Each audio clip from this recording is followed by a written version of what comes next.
You can't be a Christian and hate a Muslim woman for the way she's dressed. Where's the Virgin Mary, bro? Peace and blessing. One of the most important women, the most important woman in Islam. She has her own chapter in the Quran called Mary. It's crazy to me, Sean Kelly. But you know where this all comes from? From Kanye West, from this, from that. What I'm saying is ignorance. We live in a time, I cannot believe we would have dreamed of this technology when we were kids. To be able to punch something in seconds. Yeah. I had to go to a library, pull up the cards, try to find the book. A lot of times the book wasn't there because someone left it in the wrong shelf. I mean, do you guys understand that you will be judged?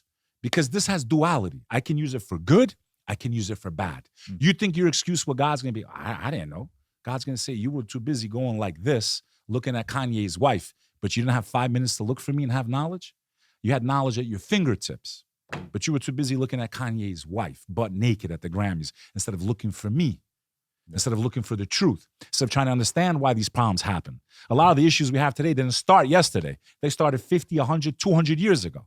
To understand the world we live in, you have to look backwards. And that's the only time we should look backwards in life, when we're trying to understand why we got to where we are today. I don't think we should live in the past and when we're talking about our own personal problems, because I can't change things I've done wrong. I can only try to do better. But I'm saying when we look at the collective, how did we get to where we are?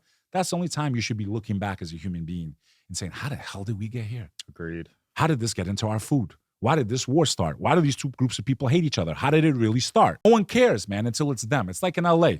No one cares about their neighbor's house burning until their house burns. And that's how we are as human beings, unfortunately. Until the danger comes to us, until the problem comes to us, then we worry. No, we should care about each other, man. I don't know. I've never been to Congo. No one even talks about Congo. Millions of people starving and dying.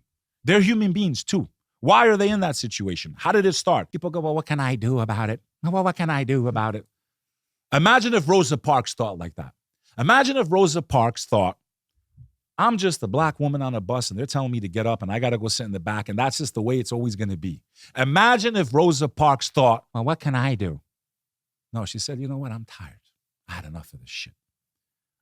I'm not getting up. And that one decision to say, I'm finished, I'm tired of it, I'm not going to take it anymore, sparked the boycott of the bus, which was like an ignition to the civil rights movement. It was like the spark that just like set it on fire, bro. That one woman gave life to that movement, right? So never think that you as one person can't change the world or help the world become a better place. And I think that's what you're trying to do with your show. That's what I try to do with my talks, is you never know who you're going to inspire to do better or whose life you're going to save, man.